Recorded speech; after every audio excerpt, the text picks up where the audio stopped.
Mon nom est Gisèle Salin et j'ai rejoint le groupe des aînés pour la protection du climat, en français, en allemand. Notre groupe s'appelle Klimaseniorinnen.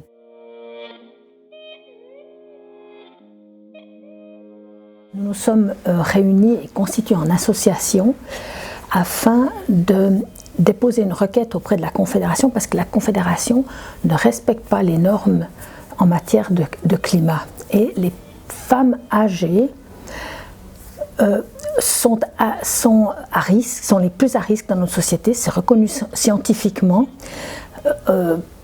sont atteintes par la pollution, par les pics de chaleur. Par exemple, quand il fait très chaud, elles ne sentent plus, elles ne transpirent plus, donc elles se déshydratent, elles ne sentent pas la chaleur, elles peuvent faire des syncopes en pleine rue. Donc c'est reconnu que nous sommes un groupe qui a des atteintes particulières. Et à ce titre, le droit suisse nous autorise à déposer une requête auprès de la Confédération, ce qu'on a fait.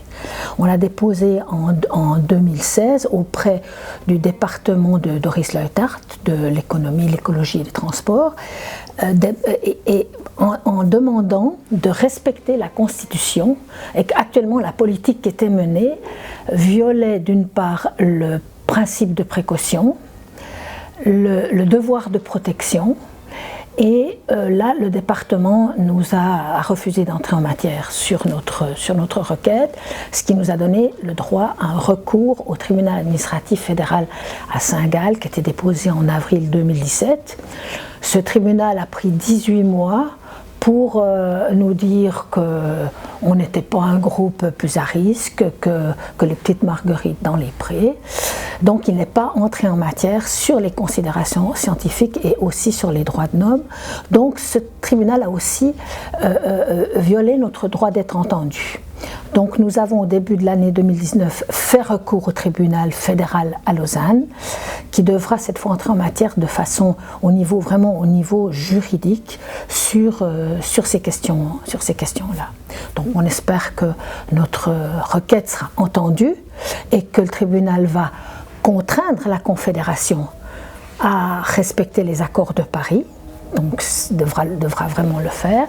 Et si nous devions perdre au tribunal fédéral, nous irions alors jusqu'à Strasbourg auprès des droits de l'homme.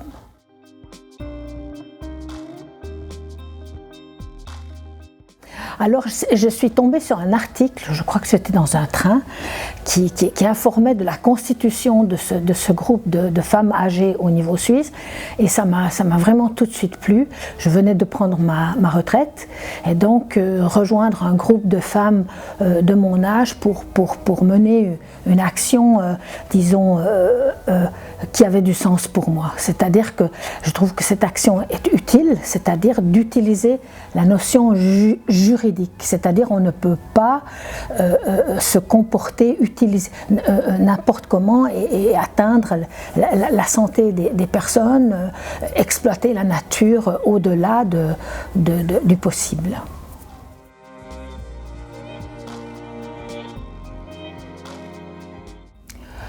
Je crois qu'il y a tous les moyens possibles de le faire. Je crois que le fondement, ce qui est fondamental, c'est d'abord qu'on prenne conscience qu'on utilise 2 planètes ennemies. Nous, en Suisse, au mois d'avril, on a consommé ce à quoi on a droit. D'une part, c'est ça. La deuxième chose, c'est qu'on consomme 2 fois une planète ennemie, une planète qu'on considère comme étant la nôtre. C'est à nous, donc on a une attitude totalement irresponsable. On a perdu notre relation directe à notre planète, qui fait qu'on est issu de cette planète, on en dépend et on est là de passage. Donc c'est cette attitude fondamentale. Donc à partir du moment où on a conscience de ça, je crois que tout se met en place pour qu'on respecte et qu'on consomme en fait ce à quoi on a droit.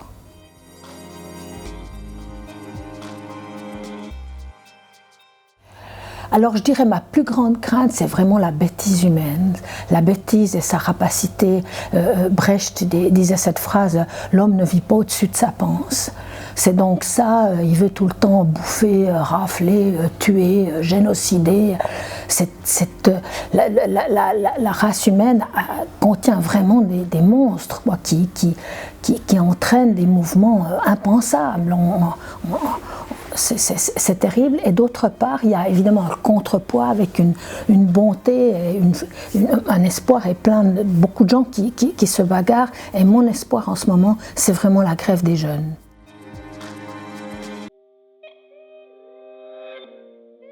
Et les jeunes savent que leur avenir est totalement hypothéqué par la façon dont on se comporte, par les générations avant eux, par ma génération, la génération après moi.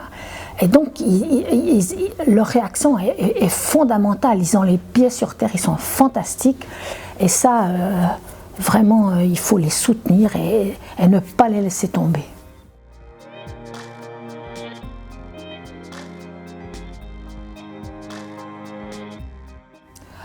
Je crois qu'au niveau politique, je crois qu'elle est nulle partout. J'ai entendu hier que l'année passée, il y a eu 26 000 nouvelles plaques de voitures qui ont été immatriculées. Donc, ça, pour le moment, elle est complètement en dehors des clous. On est à 20% de ce qu'on devrait faire. Et puis à part ça, il y a vraiment en ce moment un mouvement vraiment dans la population, une conscientisation. On parle que de ça. Tout le monde le sait. On veut vraiment changer. Ce que je dirais aussi, ce qui semblerait pour moi important, c'est qu'on tourne le bouton et qu'on puisse dire on a la chance de changer. Et non pas de dire « ah, on ne pourra plus faire ci et plus faire ça », de voir la possibilité du changement comme étant un potentiel de réinventer des choses, de créer un nouveau monde, de changer le monde, de le rendre meilleur, plutôt que de le voir comme un renoncement. Là, on est vraiment dans une crise, et la notion de crise est à un sens positif. La crise, c'est quand ça ne fonctionne plus. C'est plus possible de le faire comme ça, donc arrêtons, mais il y a un potentiel de réinvention magnifique. D'ailleurs, on voit, il y a plein de projets, il y a des films, il y a des écrits, il y a des livres, il y a des projets tout à fait inventifs, et c'est plaisant de réinventer le monde. Celui dans lequel on est n'est pas vraiment intéressant. Il y a des choses intéressantes, bien entendu, au niveau de nos connaissances, au niveau de la science, au niveau de tout ce qu'on peut avoir, de toute l'évolution positive qu'on a faite, mais notre capacité et la façon dont on va dans le mur pour nos gros mois repus, ça n'a aucun intérêt.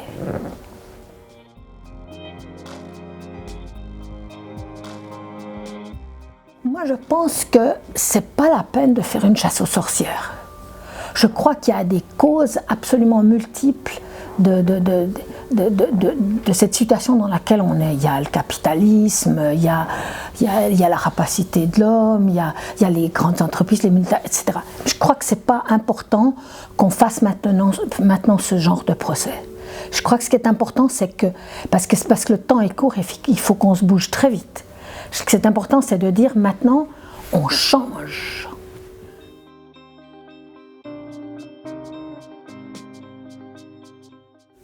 Alors je dirais que la responsabilité des changements actuels et futurs, c'est évidemment sa politique et les décisions politiques, le courage politique. Ça, c'est clair. Et le courage politique, on voit qu'il n'est pas là.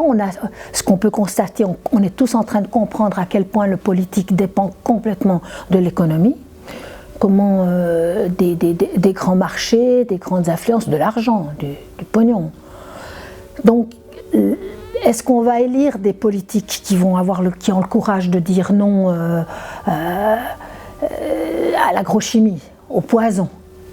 Donc ça demande du courage politique et pour nous les citoyens, véritablement d'élire à la tête du politique des gens qui auront le courage de leurs opinions, qui vont les porter.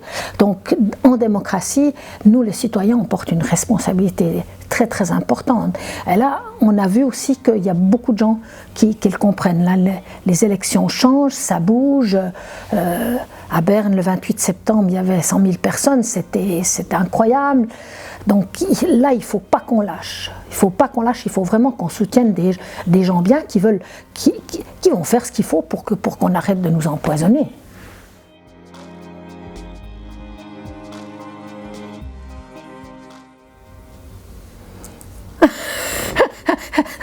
bah, qu'ils vivent avec une planète plutôt que 2,5.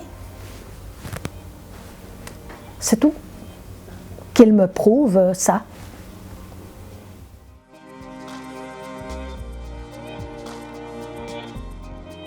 Alors, moi je suis née en 1949, donc c'est juste l'après-guerre. Donc suite à la destruction, il y a eu le boom, puis ensuite il y a eu le baby-boom de 48, il y a eu les années 68. Donc j'ai participé à beaucoup de mouvements de libération. Les mouvements féministes, les mouvements de libération des femmes. J'ai fait participer à des engagements déjà contre le nucléaire. Déjà quand j'étais jeune, le soutien aux droits des femmes à décider de leur corps en légalisant l'avortement et tout ça. Mais évidemment comme consommatrice, j'ai une voiture, j'ai travaillé à 50 km de mon lieu de travail pendant beaucoup d'années. Voilà, donc j'ai vécu dans mon monde comme tout le monde, en consommant vraiment trop. Et depuis que maintenant j'ai pris ma retraite, j'ai la possibilité aussi de vivre différemment. Et là, j'ai fait beaucoup de progrès. Beaucoup de progrès.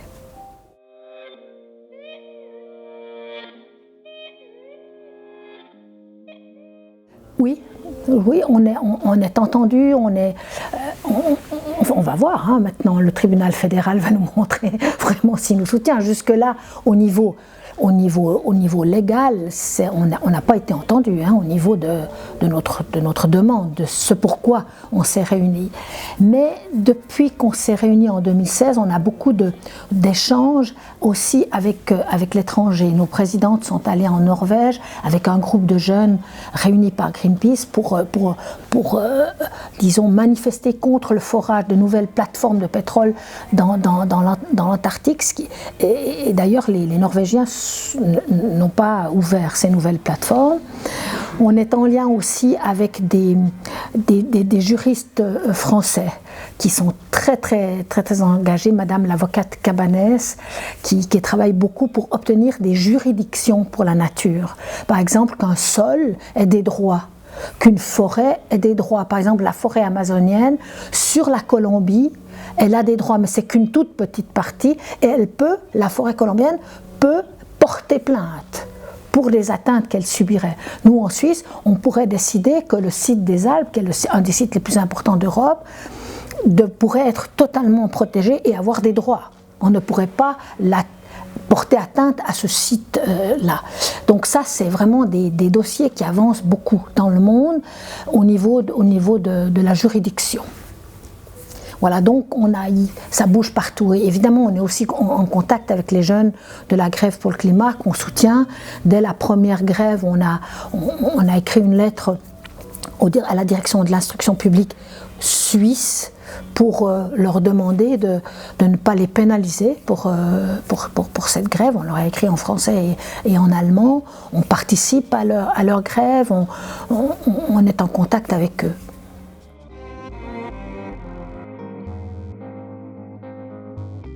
Je crois que c'est un mouvement qui devient très grand et très fort.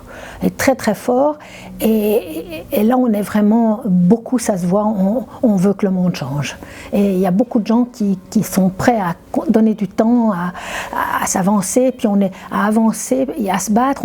On a aussi les scientifiques, c'est extraordinaire. Les professeurs d'université qui ont dit, nous, on fait la grève avec les jeunes. Notre prix Nobel de chimie, Jacques Dubochet, qui fait partie des grands-parents pour le climat, qui a participé cet été avec les jeunes à Lausanne pendant 2 semaines à un symposium pour continuer à réfléchir sur le sujet. Ça a changé. Je crois que ça a déjà changé. Je crois que le mouvement des jeunes qui dit il faut écouter les scientifiques. Je veux dire, c'est le premier mouvement qui a réussi à dire maintenant ça suffit, vous allez arrêter de ne plus les écouter. Là où les scientifiques ont échoué, là où même des gens comme Hulot ont échoué, les jeunes ont réussi. Vraiment réussi parce que là, ils ont dit maintenant ça suffit, on a des preuves. Moi j'ai beaucoup d'espoir, je pense qu'on sera toujours plus de fous pour se battre pour ce sujet. Je crois que c'est parce que c'est naturel en nous. C'est naturel qu'on retrouve du sens.